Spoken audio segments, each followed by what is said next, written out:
Hi అండి. అందరికీ నమస్తే. Welcome to our channel. ఇది చూడండి ఒకసారి టమాటా నారు. ఇది ఎండుంది కాబట్టి ఇట్లా కనిపిస్తుంది. టమాటా నారండి.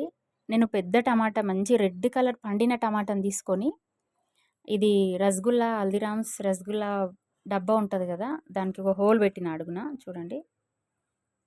ఒక హోల్ పెట్టేసి దాంట్లో మట్టి కోకోపీట్ కలిపేసేసి ఒక టమాటాని మొత్తం పిండేసిన అనమాట దీంట్లో. పిండి ఇట్లా వదిలేసిన. డే బై డే వాటర్ ఇచ్చిన. ఎంత బాగా అయింది టమాటా నార అంటే అసలు చూస్తున్నారు కదా మీరు. ఇది ఒక మడికి అని అంటే చేన్లా ఒక దానికి సరిపోయేటంత నారు ఉందండి దీంట్లో అయితే. నేను ఇంకా కింద పెడతా బిల్డింగ్ పైన మిగిలినవి కింద కూడా ప్లేస్ ఉంటుంది. ఇక్కడ చూడండి ఎంత బాగా ఒక టమాటా కంప్లీట్ పిండినమాట. పెద్ద టమాటా మనకు ఎట్లాంటి విత్తనం పిండితే మనకు అట్లాంటి టమాటాలు వస్తాయి అన్నమాట. Please subscribe my channel. మీరు కూడా ట్రై చేయండి.